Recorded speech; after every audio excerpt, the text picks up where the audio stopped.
earlier in the show, the focus of this conversation will be on the annual Black March and raffle.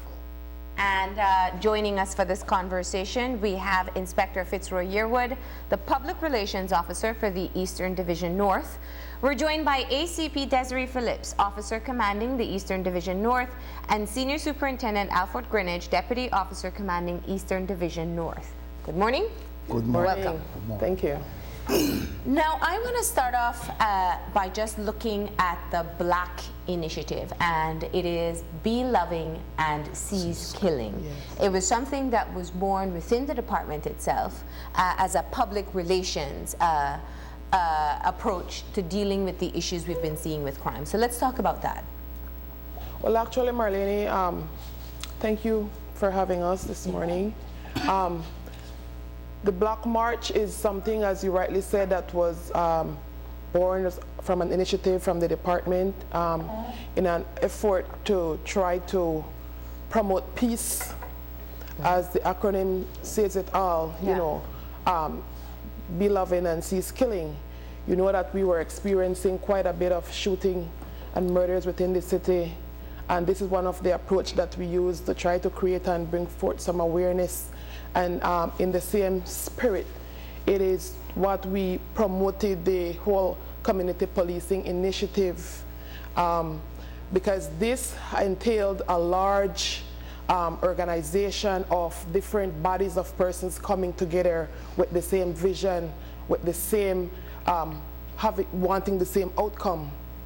And so it is something that we initiated last year. We believe it was very successful.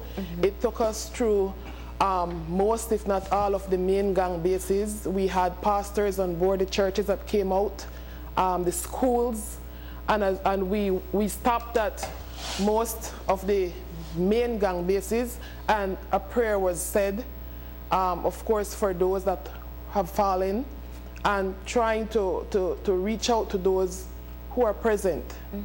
And it was a very successful event, and we have been so encouraged by it that we felt the need to have this done annually. So we are looking forward to the second annual Black March, and this year it will be held on Thursday, March 17th. Okay. Of course, when we did the first march last year, we were doing it from one Eastern Police Division perspective. Yeah. Despite the transformation of Eastern Division, seeing 3 different divisions, the objective remains the same. However, it will be done a little different this year, where we will be starting off at 3 different locations promoting our divisions. So that's a little spin. So communities will rally in their respective area. Every time we do something, we try to take it to a different level. And so we will be having the South Division. We intend to have the South Division they gather from the Yarborough Community Policing Center, and they will walk through and come across the Bell China Bridge, where they will stop at the Cinderella Plaza area. The North Division, we will congregate on Coney Drive. We will start from the Napa roundabout, and we go into Freetown Road, and we also meet up at the Cinderella Plaza. For the Rural Division, they will start their walk from the Chetamale Street roundabout, and they walk into Freetown and meet us at the Cinderella Plaza. From there, we will cross over to Kelly Street. We go into Wilson Street, and we turn into Newtown Barrack, and we will culminate at the BTL Park. And that's where you have your rally? That's where we'll have a small rally, a small ceremony, where, of course, we want to thank everybody for coming out and for the participation. There will be lots of giveaways. Upon arrival at the BTL Park, we intend to have a fruit cup for everybody, because you know you'll be burning some energy, and to replenish it quickly, we'll be having something light for everybody. But last year, we had incorporated some very young, talented persons where we didn't realize we had so many talents, especially in our young persons. And we had focused on a group from the Jane Usher area where we saw some very beautiful performances coming out of these young persons, and I know that they have been really working along with us all this time. In the interest of time, we won't be having a large event at the BTL Park, but we will be incorporating different aspects of the community at the rally. We will also be announcing some future projects in terms of community policing that we will be having throughout the year. Let me jump on that there, because what we have seen with the Belize Police Department has been an expansion of the type of police work that we had been seeing for a while. Community policing is integrated. It's not really a separate effort. It seems to be very integrated in your day-to-day work. Yes. And this movement, if I can call it that, Be Loving and Cease Killing Black, that was initiated last year, like most movements, are meant to inspire people, but inspire action from that. Some may argue that even though it was instituted last year, that we are still not seeing the type of results that we would want to see when it comes to criminal activity taking place in the city. How do you explain to the general public that this is something that you feel can be able to make an impact in the lives of those who live in this area? Well, like everything else that you do, we will not see the type of outcome that we would want in a one-time event. And so, like I said earlier, we have been inspired and encouraged by the turnout, by the participation we have seen. Not only that, but the results. Because what we are experiencing and seeing now in terms of community-oriented policing, this is a part of this larger picture. Most or all of community-oriented policing you are seeing within Belize District is as a result of what have started back then. Because no community policing success cannot be based on any short-term plan. The success of community policing is based on long-term. So these are all initiatives that have started from a way back. We are reaping the results of that now. Are we satisfied? No, we still have a very long way to go, but we are determined to continue what we have started, and we are certain that the community who appreciates what we are doing is coming on board, and we have been getting overwhelming support from the community. Yeah. From every aspect of the community, there has been overwhelming support, and we are very grateful for that.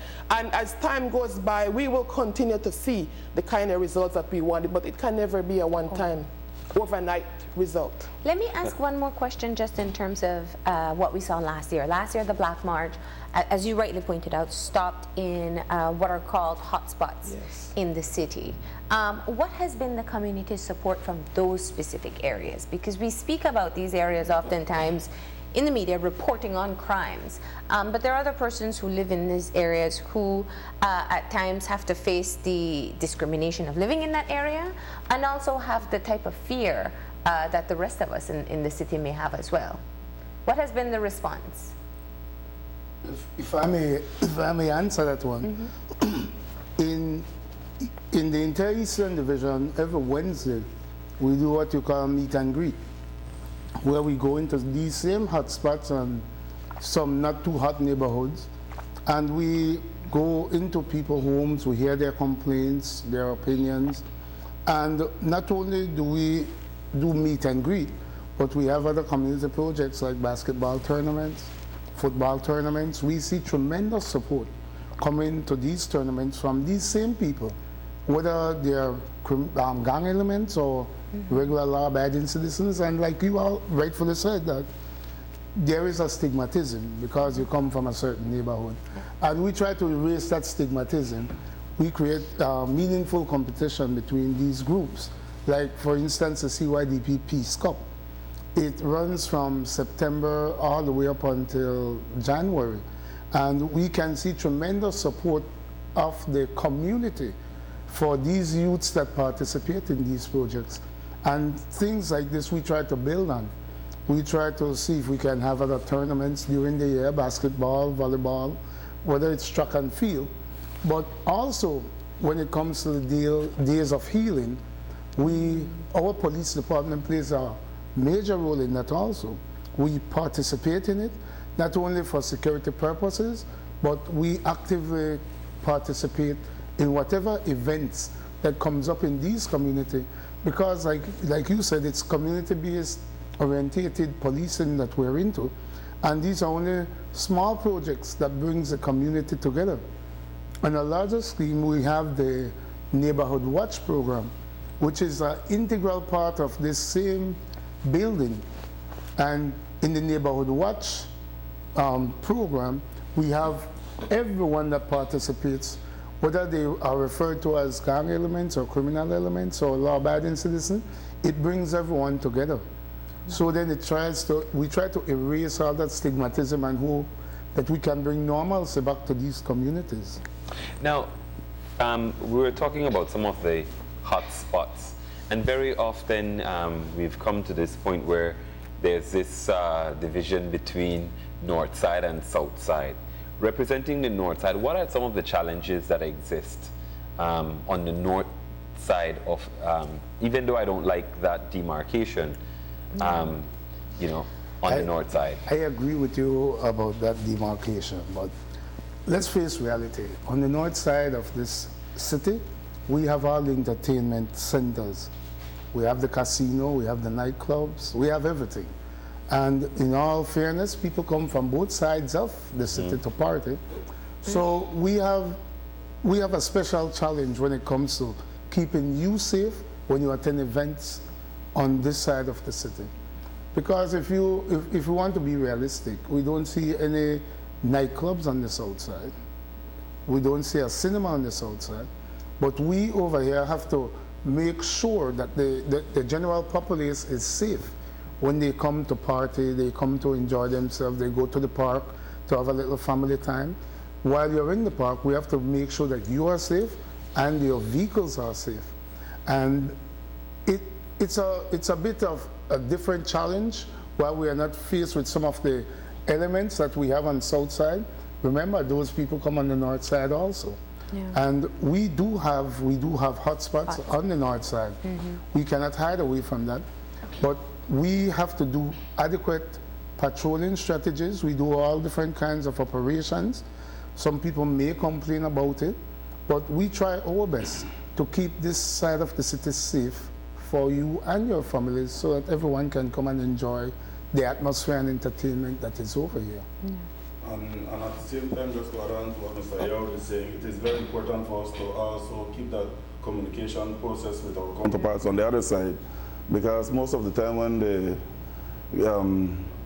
the populace from the south side will come over to the north side to for entertainment purposes, and there's an incident that occurs, we must inform the other side, the south side of the incident, that they may be aware, and we could also address the matter together.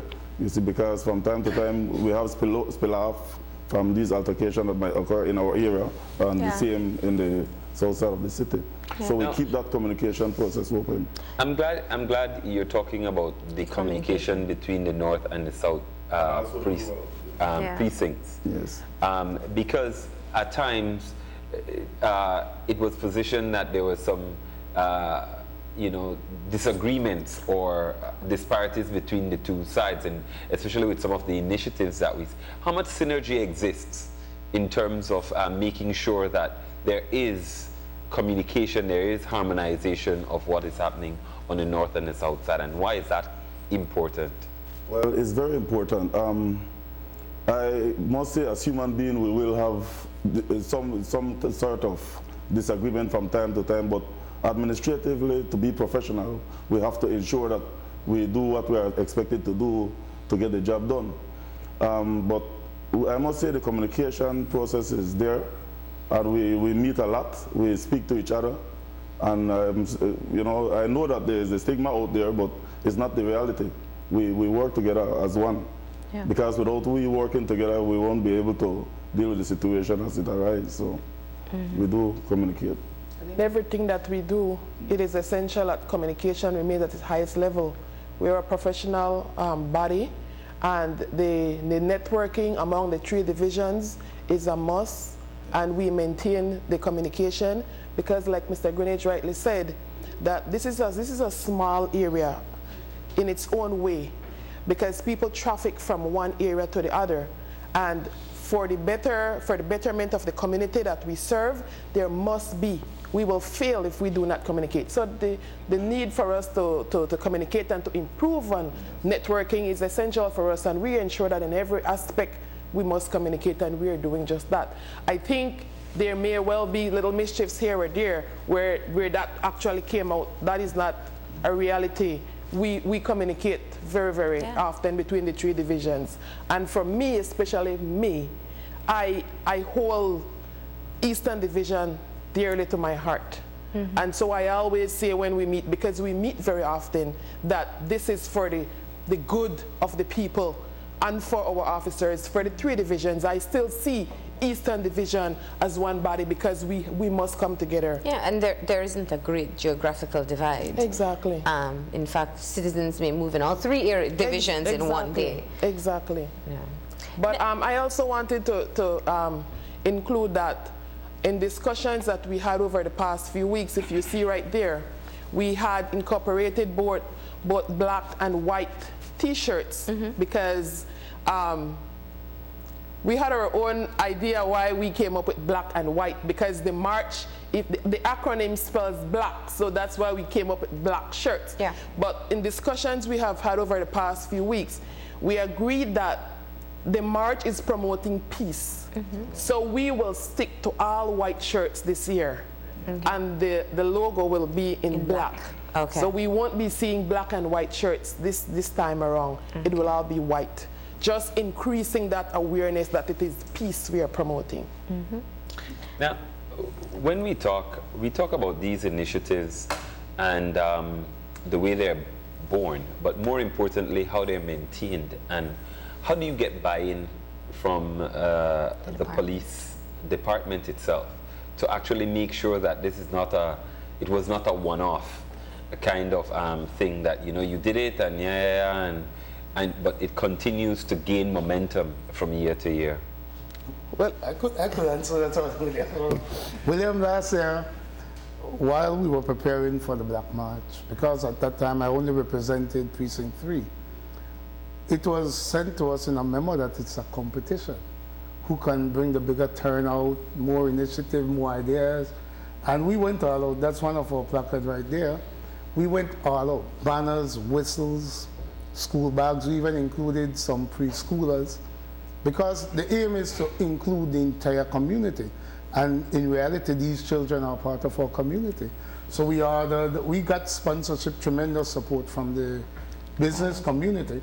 And that's our banner right there also. And we went all out. I must say we, because at that time we won the first prize. There is a prize. It's a competition. And now that I'm a member of Eastern Division North, a bigger group, we will win again. Because So it's it's a competition initiative. between divisions. It's a competition. And at the end of the day, the prize was so great. We went to Kikaka for the day. We had a tremendous party at Anchorage Resort. They even gave us the beach for the entire day for free. And the facility was ours. And these are the things that the other officers that works within the division realize that, man, if we win this, this is a paid vacation for a day. It's not much, but it gives you something to look forward to. It's an incentive. Incentive, and everybody wants to be a part of that incentive. But I think also on the larger scheme of things, as long as you get your officers involved from the inception, and you get them to buy into to an initiative, they feel that sense of ownership to this thing, and so you can't get no better result than what we're getting. More and more officers are coming on board, because I think I've said it so many times that community policing was first introduced in Belize in 1991. And if you do the math, it will tell you how long we have been trying to get community type of oriented policing incorporated into our everyday work. We have did some extensive training. When I came here 3 years ago, we spent a whole year training our officers on different approach to policing, because community policing is twofold. It has to do with organizational transformation, because our officers has to be thinking differently, and it has to do with incorporating and empowering our community. So as long as we get the officers on board and have them understand the bigger picture, they buy into it, and this is the kind of result we're getting. ACP, just to put things into perspective, obviously, we're having this conversation the morning after a woman police corporal was shot in the line of duty, we're made to understand. How does that reinforce movements like this Black March for the department? Or what impact does it have? Well, it is something that really will push us further to do more of what we're doing, because we can never do enough. And it is just unfortunate that this officer happened to be at a location where we believe a robbery was in place without them having any knowledge of what was going on. And these are criminal elements, are persons you don't know what their thinking is. But the fact of the matter is, we will continue to work with the community. As a matter of fact, we had tremendous community support with the incident last night. It simply brought the department together more. We had a great collaboration, coordination between both South and North Division in trying to put things together. The support for the officer is great. The commander, we have a welfare section in every division, and our welfare team quickly sprang up and is there. I just spoke to the officer while I was over there waiting in the office next door, and she's in pretty good spirit. She's doing well, I must say, thank God for that. But so she survived the incident. Yes. The support within the department is great, and it is one that we will continue to encourage. You talk about the support, so let's focus a little bit on that. There are still opportunities for the wider community to get on board and actually lend support to this initiative. Definitely. And we welcome it. We encourage them to visit every police station or substation. Get involved. I mean, if we are moving forward towards gaining your support, it's only fair that you lean towards us too. When we are united, we will accomplish more. And we encourage our community, especially the schools, where the bulk of the support should be from, because this is where all our children are during the day, all day. We, for the most part, we do not really know what's happening in all these schools, but we are sure that we have professional people looking after our children. And if we can entrust them, we are asking them to do the same for us. Entrust us. Come and join us. Join the movement. We have until the 17th of March. That is where we'll have the registration right there again. We'll do different registration points. The point is, we want you to get involved with your community police. Get involved with the police on a whole. Visit our stations when you're not certain about certain things. And come and ask questions. We're there for that. Right now, we are doing a public relations workshop on Eastern Division North, where we are trying to bring our officers more to the light. When I say more to the light, we know that a few of us have experience in public relations, and some officers have a little shyness. But hopefully at the end of these training workshops that we do every week, 2 days, we believe that these officers will be able to speak in front of a camera without any fear, without flaws. We do have flaws, but we are trying to erase some of these fear and flair factor. And just to add on that as well, this is exactly what we do during our weekly meet and greet. We educate the public, the members of the community who we encounter every week, and we tell them about the different programs and activities that we're having, and we invite them to come on board, because under the umbrella of community-oriented policing, there is quite a bit of programs that caters to the very young and the very old. We incorporate every aspect of the community involved. And as well, I want to take this opportunity to seek the different business community and every sector of the public to come out and join us in this initiative in any and which way that you can. I know that there are persons who may say, well, because of my work hours or because of my work commitment, I may not be able to join you in the march, but at least we would want to ask the business community in particular to support us by having your employees wear the white shirt, the t-shirt, and be promoting the initiative just from where you are. We know that people may not be able to come out, but for those who can't come out, at least wear the shirt in your workplace. You are promoting the initiative right from where you are. And the And t-shirts lastly- are available. The t-shirts are available at different printing establishments because we have persons in the community who are supporting us by saying, I will be donating 100 shirts. They take the shirt, they choose the printing area that they would want to. Okay. And we have had several printing companies with the black logo already. Okay. So it is up to the sponsorer that chooses where he wants. And we will not be having the police logo on the shirts this year for the simple fact that it is more community partnership where most of the shirts will be sponsored by different business community, and not only businesses but citizens on a whole. And maybe a family will say, I will donate 20 shirts.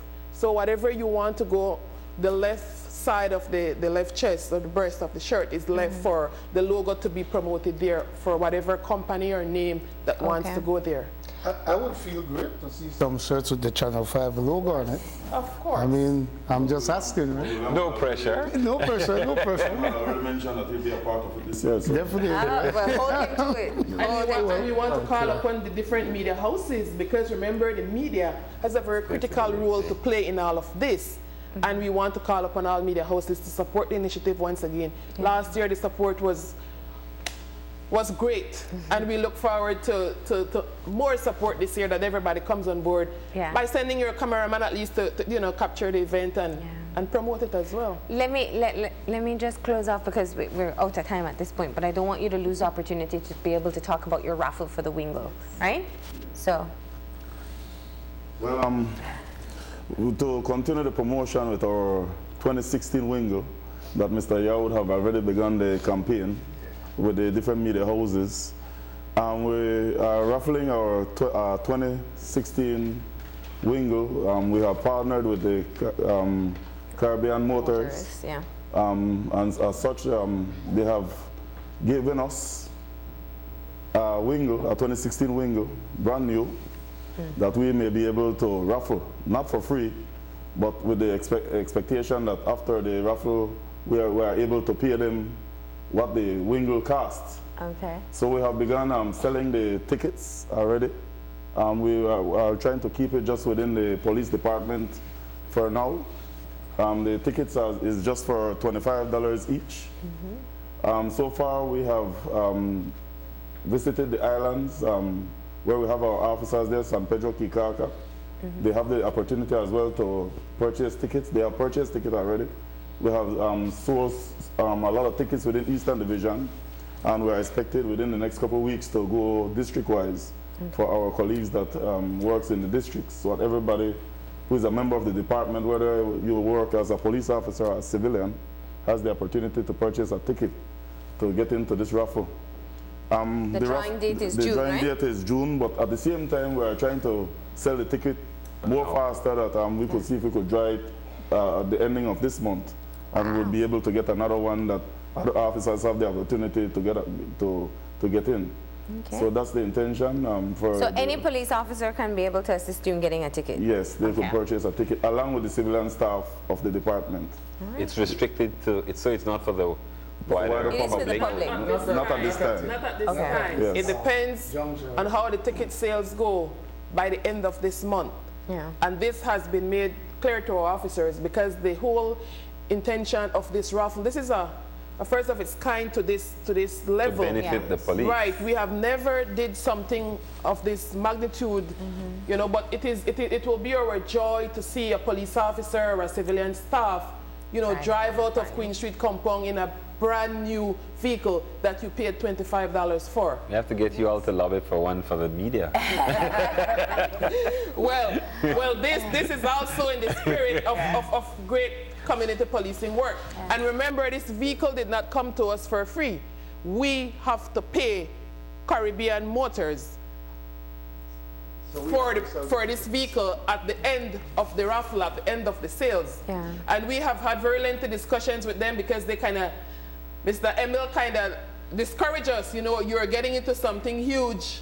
You know the risk and you know the chances you're taking, but we have big hearts and we believe in a leap of faith. This is a leap of faith we're doing, and we have tried in every aspect. And it's great to motivate employees. Right, we have and this tried is in one every thing. way That's to. what gives us that courage, the motivation Exactly. that we see somebody winning this. Exactly. And this is also something that was burned from the whole organization of our Red and White Awards Gala that we had on the 19th of February. Yeah. Last year when we did, 2014, when we did our last grand event like that, we did raffles of maybe 10 consolation prizes. So this time we said, let's do something bigger. We looked at the vehicle and here it is, it materialized. So we're very happy and excited, and we will be more excited when we see one of our very own walking away or driving away in this vehicle. All right. Well, thank you all for joining us. As a reminder, once again, the annual Black March takes place on March 17th. And of course, it's based by divisions. There's a congregation point at Chetamon Street, at Coney Drive, at the Napa Roundabout, and Yabra Community Policing. Yabra Community Policing Center. And of course, the path continues from there. You meet at Cinderella Plaza and Right. then To proceed BPO from Park. there. All right. Thank you for joining us and giving us the details, and best of luck. Thank you. Thank you very All much. right. We're going to go ahead and take a break, and when we come back, it's to get an update from the Ariel Rosado Memorial Foundation, so stay tuned.